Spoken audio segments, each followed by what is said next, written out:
Ya, Anda kembali bersama kami di NTV Prime Dialog masih membahas terkait usulan pemakzulan Wakil Presiden Gibran Rakabuming Raka.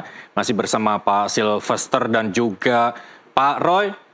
Kalau tadi Ketua MPR dan juga pimpinan DPR sudah mengkonfirmasi bahwa belum menerima surat usulan pemakzulan Wakil Presiden Gibran Rakabuming Raka yang saat ini saya pegang ini, bahwa apakah itu artinya pemakzulan itu tidak mendesak? Apakah Anda masih optimis bahwa isu ini akan terus bergulir hingga pemakzulan itu benar-benar terjadi? Pak Roy.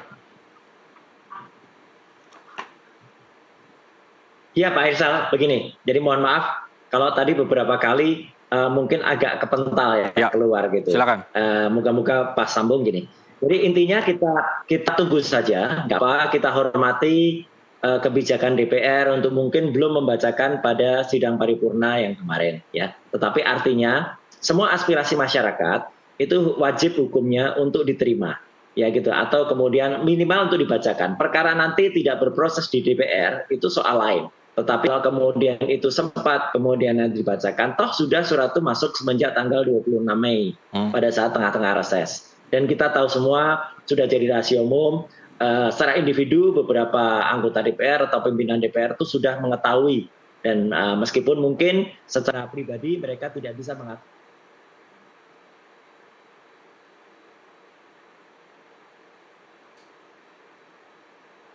Baik, Pak Roy. Baik, sambungan kembali terputus dari Pak Roy.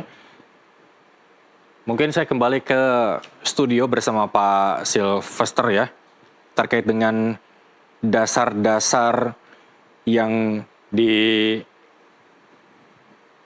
menjadi dasar dari usulan pemakzulan Wakil Presiden ini. Menurut Anda apakah kuat dari mulai Undang-Undang 45, terus kemudian TAP MPR, Undang-Undang nomor 24 tentang Mahkamah Konstitusi, hingga Undang-Undang nomor 48 tentang kekuasaan kehakiman menurut Anda? Ya, jadi kalau saya juga melihat apa yang surat itu sih, dasar-dasarnya sangat-sangat lemah ya, dan tidak dibangun menjadi suatu fakta-fakta hukum yang jelas yang bisa memaksulkan Mas Gibran dalam hal ini. Jadi intinya saya berpikir bahwa apa yang dilakukan ini menurut saya tidak akan berakibat apapun ya buat bangsa kita. Jadi saya yakin taroto nanti DPR pun mau menerima surat ini ya dalam hal sebatas sebagai menghargai daripada demokrasi kita. Baik. Baik, Roy Suryo sudah kembali. Pak Roy, lanjutkan Pak Roy. Ya, jadi mohon maaf ini ada gangguan mungkin koneksi yang kurang bagus ya, karena jalan di depan saya juga trafiknya padat banget, jadi mungkin banyak pakai sarana komunikasi. Intinya gini, apa yang dikatakan Mas Sylvester benar ya gitu. Artinya kita hormati saja demokrasi. Jadi kita juga hormati Forum Purnawirawan Prajurit TNI ini untuk kemudian mereka mengirimkan surat atas nama bagian dari masyarakat. Tapi juga kita hormati juga nanti proses itu berlanjut. Karena saya kira apa yang ada dalam surat itu nggak usah kita komentarin dulu, meskipun itu ada 4 poin dan ini tidak ada hubungannya dengan Pak Prabowo, ya, tidak ada hubungannya juga bahkan dengan mantan presiden, dengan Jokowi, karena ini hubungannya adalah memang dengan wakil presiden. Jadi poin-poin dalam surat Purnawirawan TNI itu memang hanya menyangkut 4 poin. Yang satu soal keputusan MK, kedua soal kapabilitas dari Wapres, ketiga soal FUFAFA, keempat juga soal indikasi korupsi yang pernah dilakukan. Meskipun itu mungkin ada yang mengatakan itu kan nggak bisa kejadian sebelum dia dilantik jadi Wapres, nggak apa-apa. Toh juga ada poin baru yang nanti akan disusulkan, yaitu soal following dia terhadap akun judi online. Jadi kan kalau seorang wakil presiden, akun Instagramnya yang resmi itu kemudian memfollow akun judi online dan itu sudah dikonfirmasi oleh sekretariat Wapres, meskipun katanya sudah unfollow. Oke, kita hormati, dia sudah unfollow. Biarkan nanti juga itu secara politik. Tapi artinya gini, kita pengalaman lah dengan sistem politik. Bahwa secara mekanisme mungkin sulit dilakukan atau dilaksanakan ya. Karena kan apa, kita tahu lah Mas Sylvester pasti juga senyum nih ya. Gitu. Kalau itu kan harus disetujui oleh 3/4 anggota DPR. Jadi 3/4 dari 2/3 dari anggota DPR. Jadi harus dari 2/3 580, kemudian dari yang 2/3 yang setuju itu juga harus disetujui oleh 2/3-nya. Setelah itu nanti dibawa ke Mahkamah Konstitusi, di Mahkamah Konstitusi diberikan waktu 90 hari, baru kemudian dibawa ke MPR. Prosesnya memang cukup panjang dan mungkin cukup delit, tapi tidak ada yang tidak mungkin terjadi. Kita tahu tahun 98 Pak Harto waktu itu juga dipilih dan disetujui oleh MPR DPR ya, tapi kemudian di tengah jalan karena eskalasi massa yang sangat besar, Pak Harmoko yang tadinya meminta Pak Harto untuk terus mencalonkan diri, akhirnya Pak Harmoko juga sebagai ketua MPR waktu itu yang meminta Pak Harto untuk mundur. Jadi nggak apa-apa, kita lihat saja proses politik yang jalan ya. Selaku masyarakat yang namanya setuju dan tidak setuju itu biasa. Itu Mas Irfan. Baik, apakah menurut Anda momentumnya itu masih ada? Kalau tadi Pak Sylvester juga mengatakan bahwa momentumnya sudah terlampau jauh lewat kalau memang ini akan dibahas di DPR, Pak Roy? Iya, kalau soal momentum itu kapan saja bisa. Saya pernah di DPR ya, jadi apa saja bisa dilakukan. Seperti kemarin DPR juga bisa membuat undang-undang dengan sangat cepat ya. Merevisi peraturan itu bahkan nggak sampai sehari selesai. Membuat undang-undang cipta kerja ya, itu dalam waktu hanya dalam beberapa bulan selesai. Undang-undang IKN itu bahkan disahkan tidak quorum waktu itu sebenarnya pun juga bisa dilakukan. Namanya juga proses politik ya gitu. Keputusan MK yang kemudian menyetujui Gibran itu satu. Itu juga Ferry Amsari, pakar hukum tata negara, mengatakan dia berani menyatakan clear kalau itu sebenarnya diambil tidak dalam suatu sidang. Itu didaftarkan oleh IBURU itu pada hari Minggu. Kemudian juga ketika itu keluar, sebenarnya DPR juga sudah ngereses loh waktu itu. PKPU-nya belum ada, dan kalau nunggu DPR reses kan harusnya itu tidak masuk dalam peraturan KPU baru, tapi tiba-tiba saja bisa jalan. Semua politik semua itu possible ya, nothing is impossible. Jadi kita tunggu saja, mungkin DPR lagi lihat-lihat, lagi nimbang-nimbang mana fraksi yang setuju, mana yang tidak gitu ya. Tapi suratnya pun kan belum diterima sama pimpinannya, Pak Roy. Para pimpinan belum menerima surat pengajuan pemakzulan ini karena masih berada di Sekretariat Jenderal DPR. Iya, jadi artinya itu kan sekedar mekanisme saja. Kita tahulah, meskipun itu masih ada di Sekretariat Jenderal dan meskipun itu reses, Mas, ya reses itu anggota DPR. Pimpinan itu kalau reses masuk mereka, ngerti mereka gitu, meskipun nggak masuk tiap hari. Baik. Tapi mereka juga kalau ada tamu, kalau ada kunjungan mereka datang. Jadi biarkan saja lah, kita tunggu saja. Tapi kalau saya tetap optimis, DPR harus membacakan itu. Perkara proses atau tidak itu soal lain. Tapi sebagai wakil rakyat yang dipilih oleh rakyat, 580 anggota dewan itu harus meneruskan atau menyampaikan apa yang menjadi suara rakyat, mau itu pro dan kontra, itu soal lain. Itu, baik, Mas Esa. Apakah menurut Anda suara segelintir orang yang mengajukan surat pemakzulan ini ke DPR cukup untuk isu ini atau kasus ini dapat bergulir secara sempurna, Pak Roy? Ya, saya tidak mengatakan segelintir ya. Jangan hinakan, ini hina-hina. Baik, kalau tidak segelintir, siapa orang yang berada di belakang para forum purnawirawan prajurit ini sehingga mengajukan surat pemakzulan ke DPR? Iya, kita kan tahu kan, lebih dari 104 purnawirawan jenderal. Kemudian ada puluhan laksama, puluhan juga marsekal, kemudian juga puluhan kolonel ya, gitu. Dan mereka adalah orang-orang yang sudah berjasa benar terhadap Republik ini. Mereka adalah orang-orang yang mempertaruhkan nyawanya, merah putih benar mereka. Kita nggak ada apa-apanya dibandingkan bapak-bapak itu.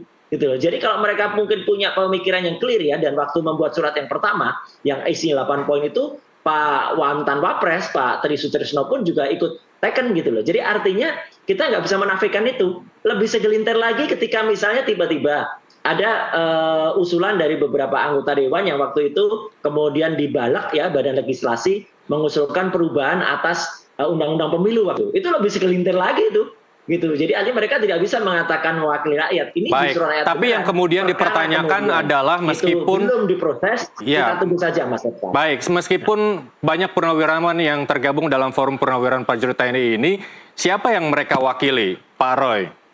Suara siapa yang mereka wakili? Ya, ya artinya gini, mereka kan jelas betul ya kreditasinya mereka ya, dan kredibilitas mereka clear lah bahwa ada purnawirawan lain yang tidak setuju, no problem ya. Kayak misalnya kayak Pak Agung tidak bersama dengan purnawirawan ini, tidak bersama dengan Pak Narto, tidak bersama dengan Pak Harto, tidak bersama dengan tokoh-tokoh yang lain, bahkan tidak bersama dengan Pak Tri. Saya kira sah-sah saja. Mereka kan bapak-bapak bangsa yang harus kita dengarkan nasihatnya. Perkara apakah nasihat itu bisa berjalan nanti di DPR, semua itu proses politik, Mas. Mas Irsal tahu proses politik itu bisa jadi 1+1 tidak 2, tapi 1+1 bisa 5 nanti. Tunggu saja lah. Gitu, baik. Proses politik. Nah, kemudian juga pertanyaannya, kita kan negara demokrasi. Nah, para purnawirawan ini apakah memang bergerak secara forum melawan 50% penyebab Prabowo Gibran ini menang menjadi presiden dan wakil presiden, Pak Roy? Iya, jadi artinya gini, hitung-hitungan itu adalah hitung-hitungan dan mekanisme teknis ya. Jadi sekali lagi semua bisa berlangsung secara politis, gitulah, gitu bahwa ada Prabowo Gibran itu terpilih oleh 58%, ya kita juga itu menjadi pernyataan juga lah gitu. Kita juga tahu waktu itu KPU juga sebenarnya sudah kalah dalam KIP ya, dalam Komisi Informasi Pusat sudah suruh membuka data, tapi memang KIP tidak punya hak untuk mengeksekusi ya gitu. Ketika servernya sebenarnya sudah ketahuan ada coding apa sehingga itu pantas dipertanyakan. Tapi oke lah, kita tidak mau mundur terlalu ke belakang. Kita ke depan aja, kalau kita ingin lebih bagus ya kita dorong Pak Prabowo untuk bisa benar-benar clear ya, tidak ada gangguan dari orang yang paling dekat dengan dia, dan kalaupun ada yang tidak setuju terhadap ingin mempertahankan Gibran ya nggak ada masalah ya gitu, itu kan juga pendapat ya, dan pendapat dari, sekali lagi ini pendapat dari section kita, bapak-bapak kita dari Forum Purnawirawan Prajurit TNI, inilah orang-orang yang clear, loud and clear, jelas betul sudah berjasa terhadap Republik ini. Dan kalau dikatakan apakah mereka tidak ada cacatnya, bisa jadi tidak ada orang sempurna kan, selain malaikat gitu. Tapi, baik, kalau Pak Roy belum clear menjawab, baik, Pak Roy, kalau Pak Roy belum clear menjawab siapa orang yang diwakili oleh para purnawirawan ini, saya ganti pertanyaan. Apakah purnawirawan ini mewakili suara-suara masyarakat yang pada saat pemilu beberapa waktu lalu tidak memilih pasangan Prabowo Gibran? Ya, kayaknya koneksinya putus lagi nih. Ya, saya belum clear ya. Mereka berhak saja, beliau-beliau itu berhak saja untuk kemudian mengajukan, dan mereka sudah bersurat. Dan saya pun kalau ada yang merasa terwakili dengan banyak loh, masyarakat merasa terwakili dengan para purnawirawan di silent majority, oke. Tapi kalaupun ada beberapa atau juga orang mengatakan banyak juga yang tidak terwakili, nggak apa-apa. Namanya juga demokrasi, ya demokrasi itu bisa jalan. Kayak suratnya AMI Biru itu ya, yang kemudian diterima di MK, ya kemudian berproses, orang ada mengatakan dia tidak diminta atau tidak disuruh oleh Gibran, ya kan cara mekanisme itu kan juga bisa-bisa saja kalau ada orang mengatakan dia pakai tangan orang lain atau pakai apa, nggak ada masalah. Yang penting biarkan saja, pendapat itu kita hargai ya, dan juga semua itu kalau saya bilang sekali lagi, nothing impossible, tidak ada yang tidak mungkin. Ya, semua itu kalau mungkin, kalau nanti misalnya Pak Prabowo tiba-tiba memerintahkan juga fraksinya untuk bergerak ya, kayak zaman dulu Pak Harto tiba-tiba tahun 98 Golkar kekuatan terbesarnya tiba-tiba balik badan, nah itu juga bisa ya, tidak ada yang tidak mungkin karena sekarang ada 8 fraksi di DPR ya, kemudian mungkin PDIP belum terlalu kelihatan, tapi kalau nanti misalnya ya Gerindra, kemudian PKB, kemudian Demokrat, ya itu yang artinya masih bisa. Kalau mungkin di sisi yang lain, mungkin kayak Golkar, kayak Nasdem, kayak PAN itu mungkin kekeh mempertahankan. Tapi ya itu nanti akan jadi perbandingannya antara 4 lawan 4 atau nanti bisa jadi 5 lawan 3. Itu menarik, Mas Irsal. Baik, ya, saya mau kembali ke Pak Sylvester. Kalau Pak Roy ini rasanya belum secara gamblang menyebut sebenarnya orang-orang yang diwakili oleh purnawirawan ini siapa, dan orang-orang yang bergerak di balik forum purnawirawan ini siapa? Mungkin Anda bisa menjawab itu? Iya, pastinya saya bisa menjawab bahwa even Pak Roy sendiri atau teman-teman yang mendukung pemakzulan ini sebenarnya bingung. Gitu. Bingungnya apa? Karena tadi mimpinya bahwa Pak Prabowo akan menggerakkan fraksi-fraksi. Aduh, Pak Roy Mohon dengan sangat ya.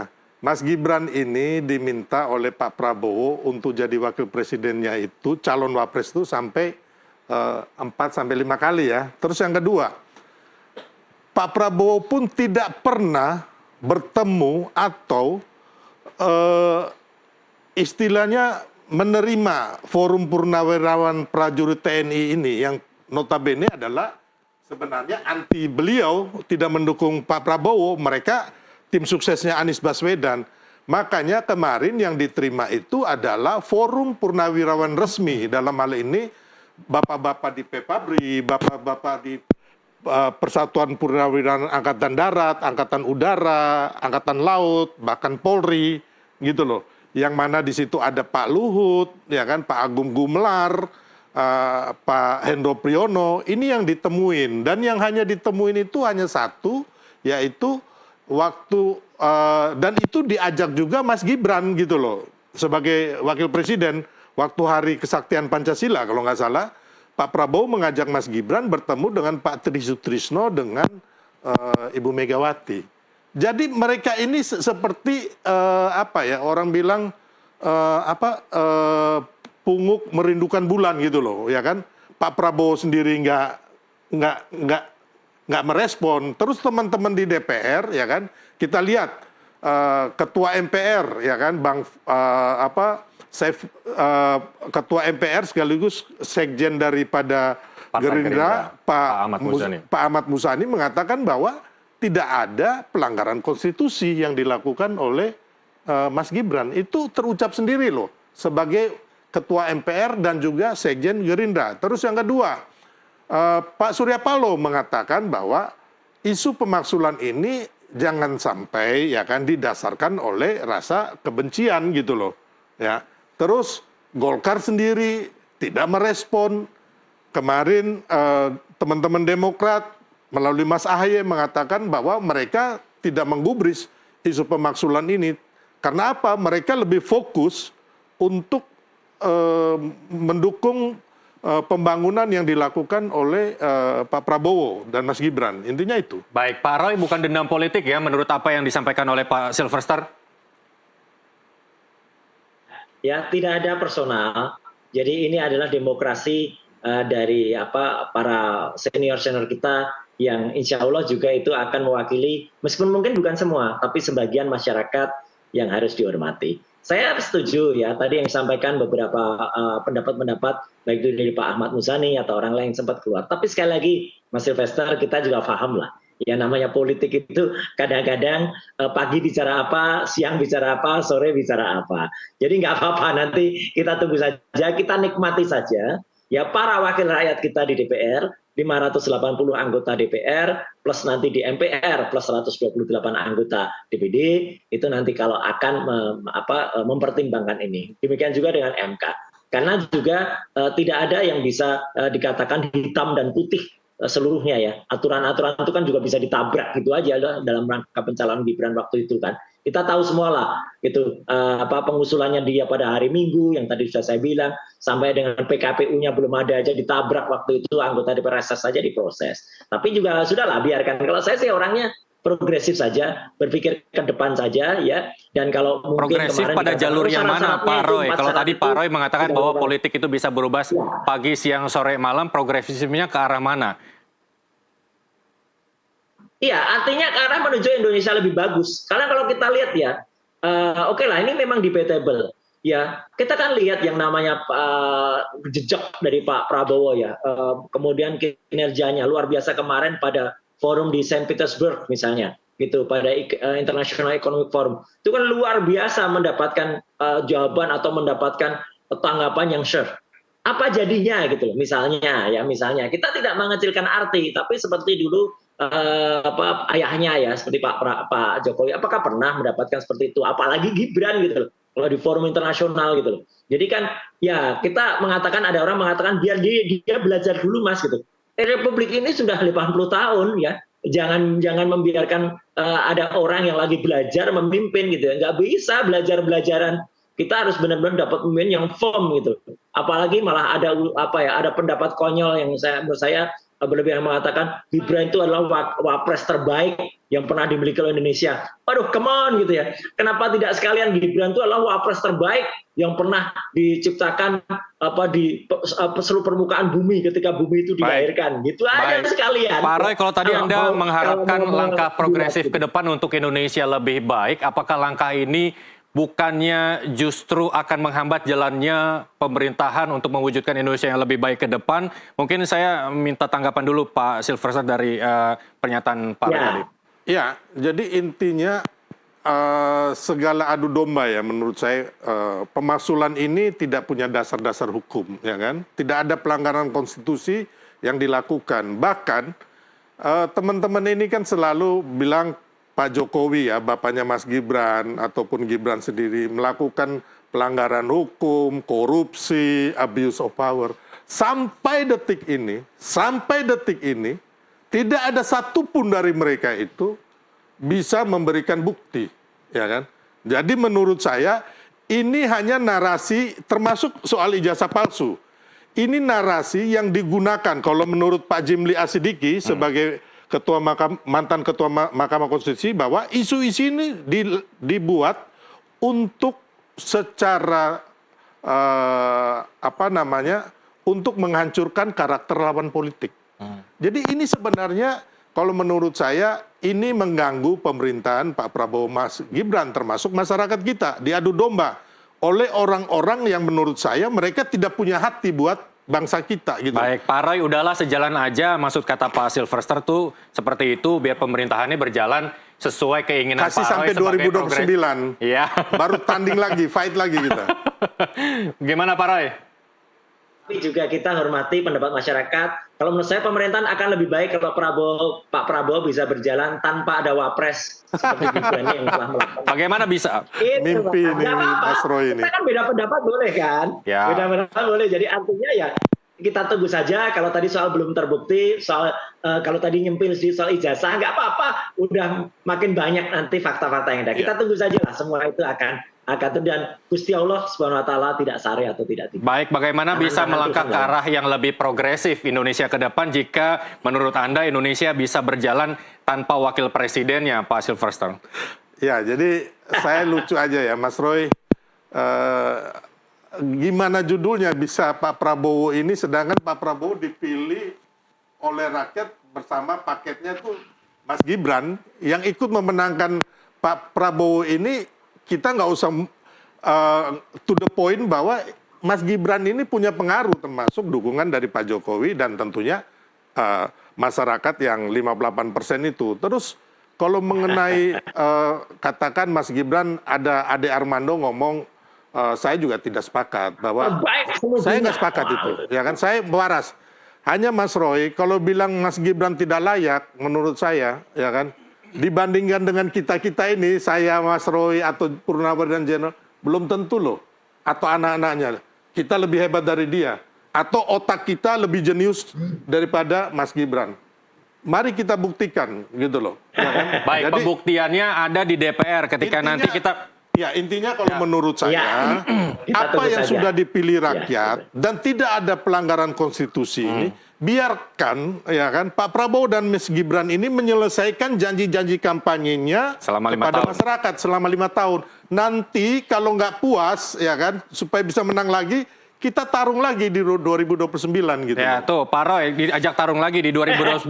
Artinya apakah Anda ini tetap pada pendirian atau nanti 2029 akan bertarung lagi? Indonesia bergelap nanti kalau ya kelamaan lah. Nggak apa-apa lah, biarkan saja. Kalau ada orang ingin mempertahankan, ingin menjaga betul Gibran, ya silakan saja. Tapi kalau ada demokrasi yang nanti mau menurunkan atau memakzulkan Gibran atau mendadak ya, kita kan tidak pernah tahu. Tiba-tiba Gibran itu terbuka atau terbongkar ya, nanti apa ada entah sekolahnya nggak jelas atau apapun, ya itu biarkan saja, itu prosesnya gitu loh. Kan juga kemarin mungkin orang masih belum ada data atau bukti. Kalau nanti misalnya terbukti apa, biarkan itu, kita hormati bersama. Sekarang kita tunggu proses politik di DPR saja. Terima kasih. Dan kita nikmati saja kebijakan Demokrat. Baik, terima kasih pakar telematika Roy Suryo dan praktisi hukum Silverster Matutina telah bergabung bersama kami di NTV Prime Dialog, dan pemirsa NTV Prime masih akan kembali dengan sejumlah informasi lain. Tetaplah bersama kami. Terima kasih.